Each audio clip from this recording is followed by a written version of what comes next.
ಬಂಧುಗಳೇ ನಮಸ್ಕಾರ, ಹೇಗಿದ್ದೀರಿ ನೀವೆಲ್ಲರೂ? ನಾನು ಸುಬ್ರಹ್ಮಣ್ಯ ಎಸ್ ಹಂಡಿಗೆ. ಬಂಧುಗಳೇ, ಧರ್ಮಸ್ಥಳ ಪ್ರಕರಣಕ್ಕೆ ಸಂಬಂಧಪಟ್ಟ ಹಾಗೆ ಸಾಕಷ್ಟು ಡೆವಲಪ್ಮೆಂಟ್ಸ್ ಆಗ್ತಾ ಇದೆ. ಅದರ ನಡುವೆ ಇವತ್ತು ದಿಢೀರಂತೂ ಒಂದಷ್ಟು ಬೆಳವಣಿಗೆ ಆಯಿತು. ಬೆಳಗ್ಗೆಯಿಂದಲೂ ಕೂಡ ಸಾರ್ವಜನಿಕ ವಲಯದಲ್ಲಿ ಅಟ್ ದ ಸೇಮ್ ಟೈಮ್ ಮಾಧ್ಯಮಗಳಲ್ಲಿ ಸಾಕಷ್ಟು ಚರ್ಚೆ ಎಲ್ಲವೂ ಕೂಡ ನಡೀತು. ಆ ಚರ್ಚೆಗೆ ಕಾರಣ ಹೈಕೋರ್ಟ್ಗೆ ಹೋರಾಟಗಾರರು ಸಲ್ಲಿಸಿದ್ದಂಥ ರಿಟ್ ಅರ್ಜಿ. ಮಾಧ್ಯಮಗಳಲ್ಲಿ ಹೇಗೆ ಚರ್ಚೆ ಆಯಿತು ಅಂದರೆ, ನಿಮ್ಮೆಲ್ಲರಿಗೂ ಕೂಡ ಗೊತ್ತಿದೆ, ಚಿನ್ನಯ್ಯ ಎನ್ನುವಂಥ ವ್ಯಕ್ತಿ ಬರ್ತಾನೆ, ದೂರುದಾರ. ಅದಾದ ಬಳಿಕ ಈಗ ಆತನೇ ಆರೋಪಿಯಾಗಿ ಜೈಲಿನಲ್ಲಿ ಕಾಲವನ್ನು ಕಳೀತಾ ಇದ್ದಾನೆ. ಆತನ ದೂರಿನ ಆಧಾರದ ಮೇಲೆ FIR ಅನ್ನು ದಾಖಲಿಸಿಕೊಳ್ಳಲಾಗಿರುತ್ತೆ 39/2025. ಮಾಧ್ಯಮಗಳಲ್ಲಿ ಚರ್ಚೆ ಆಗಿದ್ದು ಹೇಗೆ, ಅಥವಾ ಸಾರ್ವಜನಿಕ ವಲಯದಲ್ಲಿ ಒಂದಷ್ಟು ಚರ್ಚೆ ಆಗಿದ್ದೇನಪ್ಪ ಅಂದರೆ, ಈ FIR ಅನ್ನು ಕ್ವಾಶ್ ಮಾಡಬೇಕು ಅಥವಾ ರದ್ದುಗೊಳಿಸಬೇಕು ಅಂತ ಹೋರಾಟಗಾರರು ಹೈಕೋರ್ಟ್ಗೆ ರಿಟ್ ಅರ್ಜಿಯನ್ನು ಸಲ್ಲಿಸಿದ್ದಾರೆ. ಹೋರಾಟಗಾರರು ಯಾಕೆ ಹಿಂಗೆ ಮಾಡಿದ್ರು? ಅವರು ಬಂಡವಾಳ ಬಯಲಾಯಿತು, ಅವರೇ ಹೋರಾಟವನ್ನು ಮಾಡಿ ಅವರೇ ದೊಡ್ಡ ಮಟ್ಟಿಗೆ ಧ್ವನಿಯನ್ನು ಎತ್ತಿ FIR ಆಗುವಂತೆ ಮಾಡಿದ್ರು.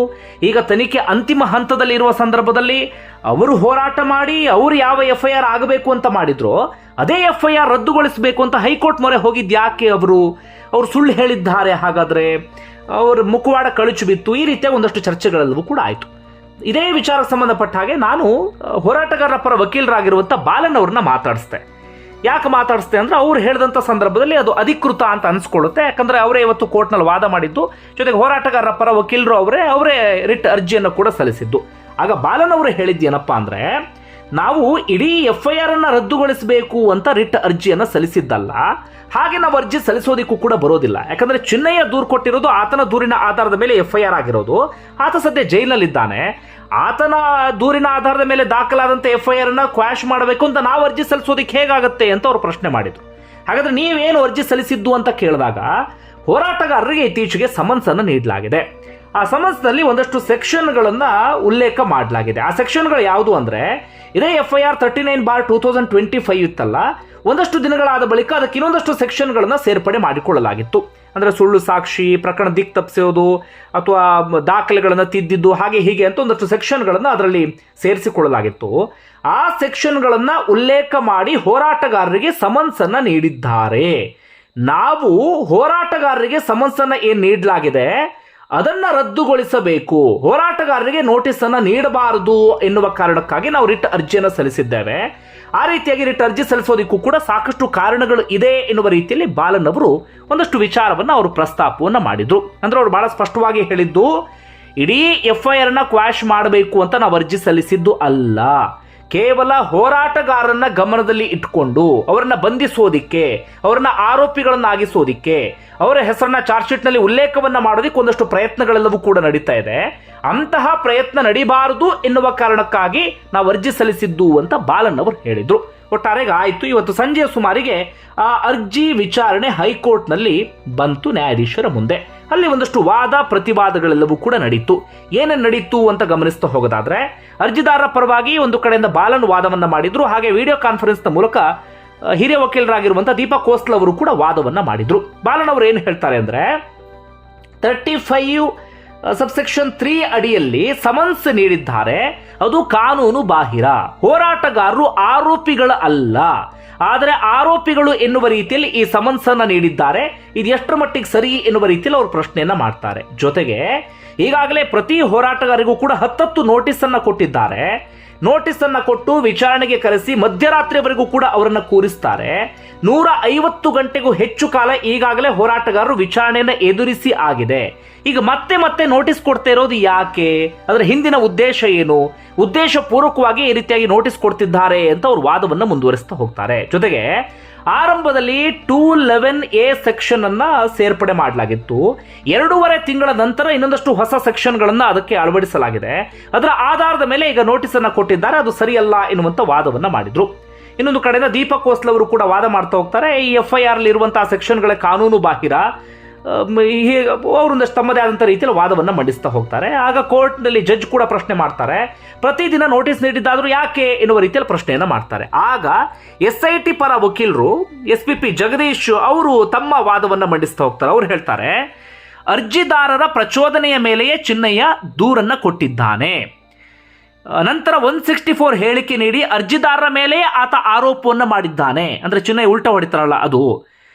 ಜೊತೆಗೆ ಧರ್ಮಸ್ಥಳ ಗ್ರಾಮದ 20 ಕಡೆ ಆಗಿದ್ದು ಪರಿಶೀಲನೆ ನಡೆಸಲಾಯಿತು. ಈಗ ಆರೋಪಿಗಳನ್ನಾಗಿ ಇವರಿಗೆ ನೋಟಿಸ್ ನೀಡಲಾಗಿದೆ. ಅಂದ್ರೆ ಈಗಾಗಲೇ SIT ಇವರನ್ನ ಆರೋಪಿಗಳಾಗಿ ಪರಿಗಣಿಸಿದೆ ಅನ್ನೋದು ಒಂದು ಹಂತಕ್ಕೆ ಕನ್ಫರ್ಮ್ ಆದ ರೀತಿಯಲ್ಲಿ ಕಾಣಿಸ್ತಾ ಇದೆ.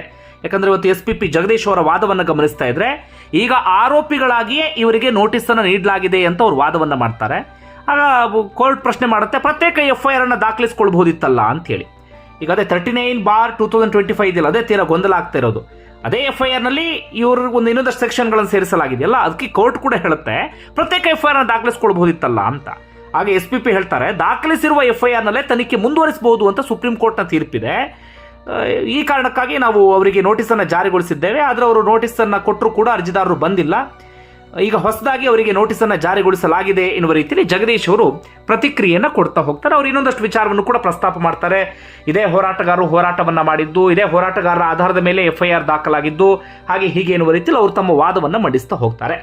ಸುದೀರ್ಘವಾದಂಥ ವಾದ ಪ್ರತಿವಾದ ಎಲ್ಲವೂ ಕೂಡ ನಡೀತು. ಬಾಲನ್ ಅವರ ವಾದ ಇದ್ದಿಷ್ಟೇ, ಅವರಿಗೆ ಸಮನ್ಸ್ ನೀಡೋದು ಕಾನೂನು ಬಾಹಿರ, ಅವರಿಗೆ ನೋಟಿಸನ್ನು ಕೊಟ್ಟಿರೋದು ಕಾನೂನು ಬಾಹಿರ, ಅವರನ್ನ ಯಾವುದೇ ಕಾರಣಕ್ಕೂ ಬಂಧಿಸಬಾರದು, ಬಂಧಿಸಿದ ರೀತಿಯಲ್ಲಿ ಕೋರ್ಟ್ ಸೂಚನೆಯನ್ನು ಕೊಡಬೇಕು ಎನ್ನುವಂಥ ರೀತಿಯಲ್ಲಿ ಅಂತಿಮವಾಗಿ ವಾದ ಪ್ರತಿವಾದವನ್ನು ಆಲಿಸಿ ಹೈಕೋರ್ಟ್ ಬಹಳ ಸ್ಪಷ್ಟವಾಗಿ ಹೇಳುತ್ತೆ, ನವೆಂಬರ್ 12ನೇ ತಾರೀಕಿನವರೆಗೂ ಕೂಡ ಇದೀಗ ಈ 4 ಹೋರಾಟಗಾರರು ಏನಿದ್ರು ಅವರ ವಿರುದ್ಧ ತನಿಖೆ ಅಥವಾ ಅವರ ವಿಚಾರಣೆ ಅಂತ ಏನು ನಡೀತಾ ಇತ್ತು, ನೋಟಿಸನ್ನು ಕೊಟ್ಟು ಅದಕ್ಕೆ ತಡೆ ನೀಡಲಾಗಿದೆ.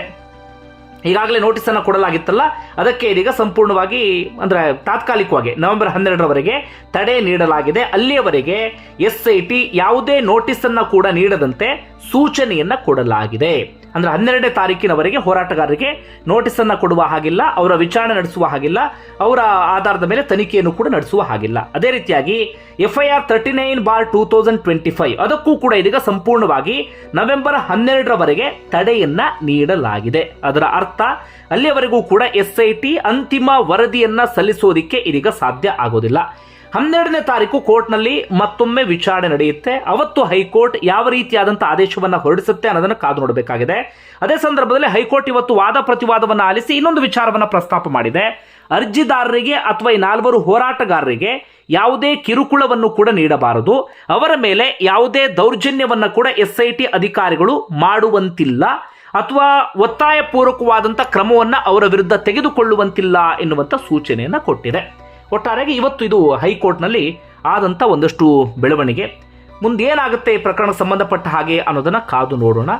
ಇನ್ನು SIT ವರದಿ ಅಥವಾ SIT ಚಾರ್ಜ್ ಶೀಟ್ಗೆ ಸಂಬಂಧಪಟ್ಟ ಹಾಗೆ ಒಂದಷ್ಟು ಸ್ಪಷ್ಟತೆ ಸಿಗುವ ರೀತಿಯಲ್ಲಿ ಕಾಣಿಸ್ತಾ ಇದೆ. ಈಗ ಹೋರಾಟಗಾರರನ್ನೇ SIT ಏನಾದರೂ ಆರೋಪಿಗಳನ್ನಾಗಿ ಪರಿಗಣಿಸ್ತಾ ಇದೆಯಾ, ಅವರ ಮೇಲೆ ಹೆಸರನ್ನೇನಾದರೂ ಚಾರ್ಜ್ ಶೀಟ್ನಲ್ಲಿ ಉಲ್ಲೇಖವನ್ನು ಮಾಡುತ್ತಾ, ಅದೆಲ್ಲವನ್ನು ಕೂಡ ಕಾದು ನೋಡಬೇಕಾಗಿದೆ. ಒಂದು ವೇಳೆ ನಿಮಗೆ ಏನಿಸ್ತದೆ ನನ್ನ ಕಮೆಂಟ್ ಬಾಕ್ಸಲ್ಲಿ ಮೆನ್ಷನ್ ಮಾಡಿ.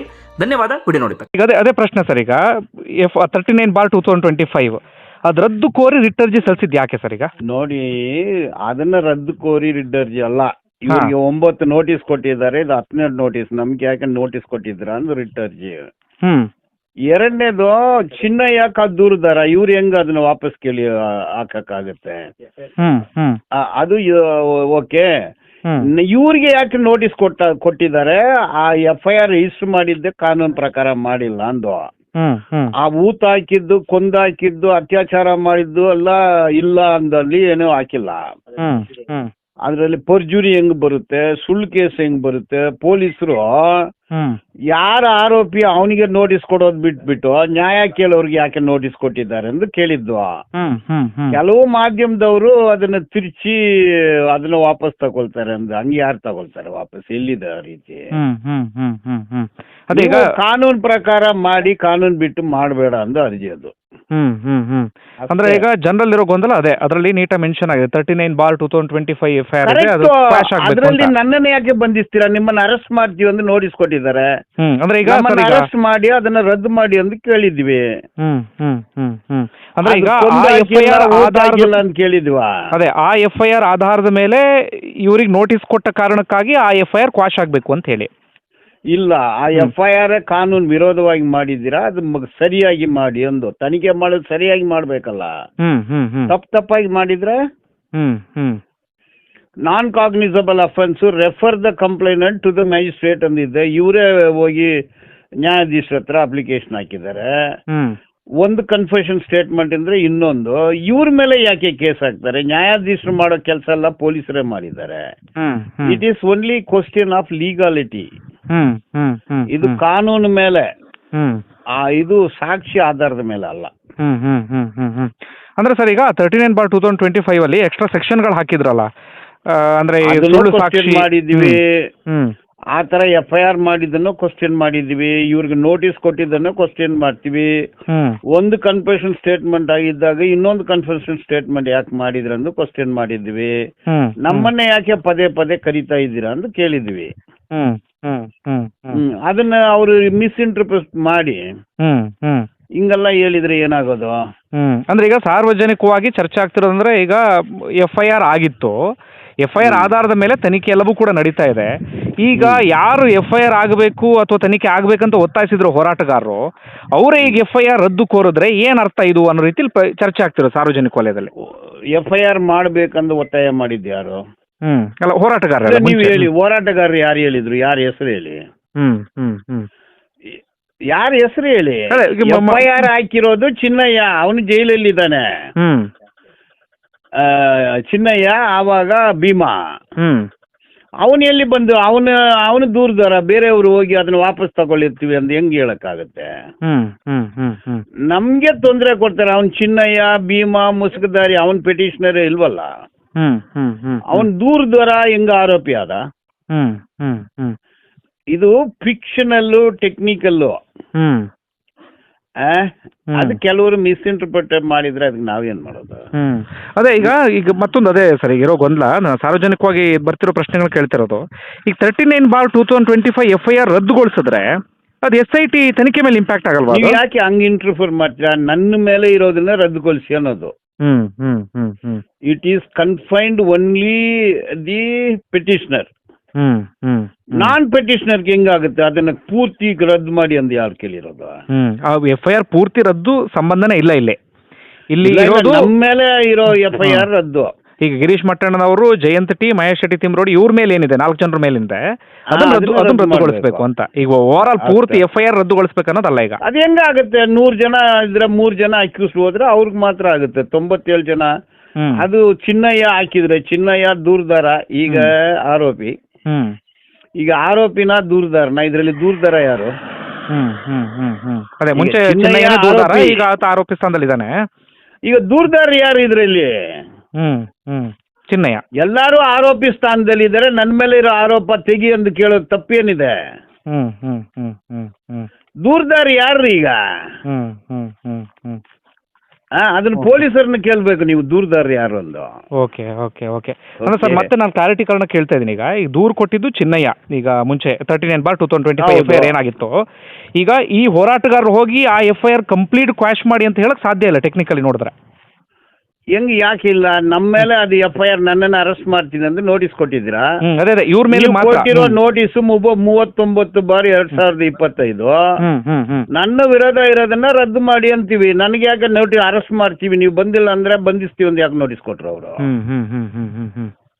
Okay okay. ಈಗ ವಿಚಾರಣೆಗೆ ಹಾಜರಾಗೋದಿಕ್ಕೆ ಏನ್ ಸಮಸ್ಯೆ ಅನ್ನೋದು ಒಂದು ಪ್ರಶ್ನೆ ಇದೆ. ನೀವು 100 ಸತಿ ಕರೆಯೋಕ್ಕಾಗುತ್ತಾ? 9 ಸತಿ ಕರೆದಿದ್ದಾರೆ. 9 ಸತಿ ಬೆಳಗ್ಗೆ 10 ಗಂಟೆಗೆ ಹೋದ್ರೆ ಮಾರನೇ ದಿವಸ 1 ಗಂಟೆವರೆಗೆ ಅಲ್ಲೇ ಕೂರಿಸಿ ಕಲಿಸಿದ್ರು. ಪದೇ ಪದೇ ಕರೀತಾ ಇದ್ರೆ ಬೇರೆ ಕೆಲಸನೇ ಇಲ್ವಾ ದೂರದಾರರಿಗೆ? ಇಲ್ಲ ನಿಮ್ಮ ಹೇಳಿಕೆ ಪ್ರಕಾರ ಆಕ್ಟಿವಿಸ್ಟ್ ಅಂತೀರಾ ನೀವು? ಯಾರೋ ಇರ್ಲಿ, ನೀವು ಎಷ್ಟು ಒಂದು 500 ಗಂಟೆ ವಿಚಾರಣೆ ಮಾಡ್ತೀರಾ? 10 ಗಂಟೆಗೆ ಬರೋಕೆ ಹೇಳ್ತೀರಾ, ಮಾರನೇ ದಿವಸ ಬೆಳಗ್ಗೆ 1 ಗಂಟೆ 2 ಗಂಟೆವರೆಗೆ ಕೂರಿಸಿ ಕಲಿಸಿದ್ರೆ ಅಂದ್ರೆ ಎಲ್ಲೋಗಿ ನ್ಯಾಯ ಕೇಳಬೇಕು? ಏನಾದ್ರು ಅರೆಸ್ಟ್ ಆಗೋ ಆತಂಕ ಆ ಥರ ಏನಾದ್ರು ಇತ್ತ ಅಂತನಾ? ಹೇಗೆ? ಅದರಲ್ಲೇ ಬರ್ದಿದ್ದಾರಲ್ಲ, ನೀವು ಇದೆಲ್ಲ ಪಾಲನೆ ಮಾಡಿಲ್ಲ ಅಂದ್ರೆ ನಿಮ್ಮನ್ನ ಬಂಧಿಸ್ತೀವಿ ಅಂತ ಅದ್ರಲ್ಲಿ ಮೆನ್ಷನ್ ಮಾಡಿದ್ರು. ಅದರಲ್ಲಿ ಅರೆಸ್ಟ್ ಮಾಡಿ ಅಂದ್ರೆ ನಾವು 2 ಕೈ ಕೊಟ್ಟು ಅವನು ಬನ್ನಿ, ನೀವು ಅರೆಸ್ಟ್ ಮಾಡ್ತೀರಾ, ಹ್ಯಾಂಡ್ ಕಫ್ ಮಾಡಿ, ಲೀಡಿಂಗ್ ಚೈಲ್ಡ್ ಮಾಡಿ ನಮ್ಮನ್ನ ಕರೆದುಕೊಂಡು ಹೋಗಿ ಜೈಲಲ್ಲಿ ಬಿಡ್ಬಿಡಿ ಅಂತ ಹೇಳ್ಬೇಕಾ? ಮತ್ತೆ ನಿಮ್ಗೆ ಪ್ರಶ್ನೆ ಕೇಳಬೇಕು, ಈಗ ಯಾರ ಮೇಲೆ ಆರೋಪ ಇದೆ ಅವ್ರಿಗೆ ಯಾಕೆ ನೋಟಿಸ್ ಕೊಟ್ಟಿಲ್ಲ? ಅವ್ರನ್ನ ಯಾಕೆ ಬಂಧಿಸಿಲ್ಲ? ನ್ಯಾಯ ಕೊಡಿ ಅನ್ನೋರು ನ್ಯಾಯ ಯಾರಿಂದ ಸಿಗ್ಬೇಕು? It is all questions. Okay okay okay okay. ಅಂದ್ರೆ ಈಗ ಮತ್ತೊಂದು ಸರ್, ಅದೇ ಅಂದ್ರೆ ಈಗ ನೀವು ಹೇಳ್ತಾ ಇದ್ರಿ ಯಾರ ಮೇಲೆ ಆರೋಪ ಇತ್ತು ಅವ್ರಿಗೆ ಯಾಕೆ ನೋಟಿಸ್ ಕೊಟ್ಟಿಲ್ಲ ಅಂತ ಹೇಳಿ, ಅವ್ರಿಗೆ ಪೂರಕವಾಗಿ ಏನಾದ್ರು ಸಾಕ್ಷಿ ಸಿಕ್ಕಿದ್ಯಾ ಅಂತ? ಅದು SITನ ಕೇಳಬೇಕು, ನನಗೇನು ಗೊತ್ತು? ಇವ್ರಿಗೆ ಯಾಕೆ ನೋಟಿಸ್ ಕೊಡ್ತೀರಾ? ದೂರು ಕೊಟ್ಟವ್ರು, ಇದು ಹೋರಾಟಗಾರರು ಅಂತೀರಾ, ನ್ಯಾಯ ಕೇಳಿ ಹೋರಾಟ, ಸುಮ್ಮನೆ ಹೋರಾಟಗಾರ ಏನೋ ಪ್ರೊಫೆಷನ್ ಅದು. ಓಕೆ ಸರ್, ಈಗ ಮತ್ತೆ ನಾನು ಇನ್ನೊಂದ್ಸತಿ ಇನ್ನೊಂಚೂರು ಕ್ಲಾರಿಟಿ ಸಿಗ್ಲಿನೋ ಕಾರಣಕ್ಕೆ ಮತ್ತೆ ರಿಪೀಟ್ ಮಾಡ್ತೀನಿ ನಾನು ಅದಕ್ಕೋಸ್ಕರ. ಈಗ ರಿಟ್ ಪಿಟಿಷನ್ ಇರೋದು ಈ 4 ಜನರ ಮೇಲೆ ಏನೀಗ ಅವರು FIR ಒಂದಷ್ಟು ವಿಚಾರಗಳನ್ನ ಮೆನ್ಷನ್ ಮಾಡಿದ್ದಾರೆ, ಅದು ಮಾತ್ರ ರದ್ದು ಮಾಡಬೇಕು ಅಂತ. ಪೂರ್ತಿ FIR ಅವ್ರ ಮೇಲೆ ಏನೂ ಮೆನ್ಷನ್ ಮಾಡಿಲ್ಲ. ಅಲ್ಲ, FIR ಮೆನ್ಷನ್ ಮಾಡಿಲ್ಲ, ಬಟ್ ಆ ಆಧಾರದ ಮೇಲೆ ಇವ್ರ ಮೇಲೆ ಏನು ಮುಂದಿನ ಪ್ರೋಸೆಸ್ ಆಗ್ತಾ ಇತ್ತು. ಏನು ಆಧಾರ ಇದೆ? ಇವು FIR ಅಲ್ಲಿ ಇಲ್ಲೋ ಅವ್ರ ಮೇಲೆ ಏನಿಲ್ಲ. ಮತ್ತೆ ನ್ಯಾಯಾಧೀಶ ಮುಂದೆ ಕೊಟ್ಟ ಹೇಳಿಕೆನಲ್ಲಿನೋ ಅವ್ರ ಮೇಲೆ ಏನಿಲ್ಲ. ಅವ್ರನ್ನ ಯಾಕೆ 100 ಸತಿ ಕರೀತೀರಾ ಅನ್ನೋದು ಅಷ್ಟೇ. Okay okay. ಈಗ 39/2025 FIR ಸ್ಕ್ವಾಶ್ ಆಗೋದ್ರಿಂದ ಏನಾಗುತ್ತೆ ಸರ್ ಅದು ಮುಂದೆ ಹೇಗೆ ಪ್ರೋಸೆಸ್ ಹೇಗೆ ಅದು?